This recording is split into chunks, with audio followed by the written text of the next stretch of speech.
ओहण कैसा सलिया डुक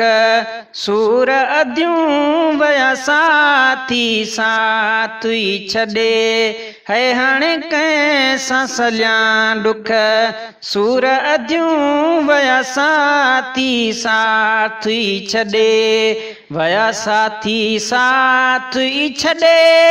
ओ कर बल व्याकुल लड़े हण कैसा सलिया डुक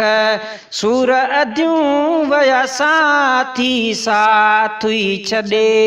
है हण कैसा सलिया डुक सूर अद्यूं वया साथी साथी छड़े है प्यारा मझा प्यारी भेण वजू प्यारा मझा प्यारी भेण वजू हो भाव भला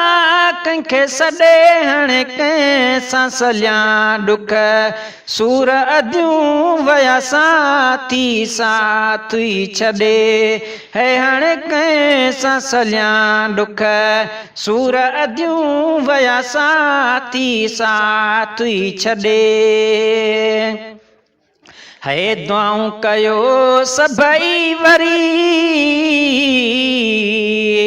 ओ दुआऊं कयो सभई वरी है तुरतो अचने पंहिंजे तॾे हण कैसा सलिया डुक सूर अद्यूं वया साथी साथी छड़े है हण कैसा सलिया डुक सूर अद्यूं वया साथी साथी छड़े वया साथी साथी छड़े है कर बल व्याकुल लड़े हण कैसा सलिया डुक सूर अद्यूं वया साथी साथी छड़े ओ मूंखे छड़े परदेस ते मूंखे छड़े परदेस ते वेठा पखा वञी अॾे हण कैसा सलिया डुक सूर अद्यूं वया साथी साथी छड़े हो हण कैसा सलिया डुक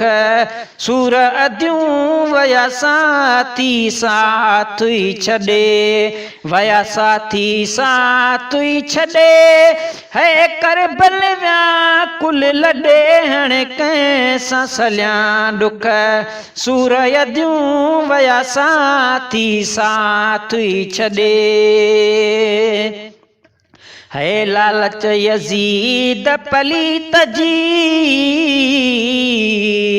लालच यजीद पलीत जी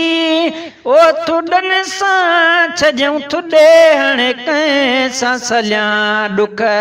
सूर अद्यूं वया साथी साथी छड़े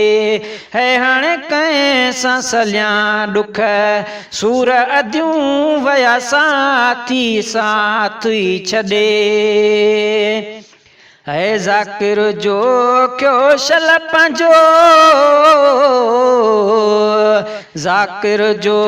क्यों शल पंहिंजो गोहर पाण सां गॾे हण कैसा सलिया डुक सूर अद्यूं वया साथी साथी छड़े है हण कैसा सलिया डुक सूर अद्यूं वया साथी साथी छड़े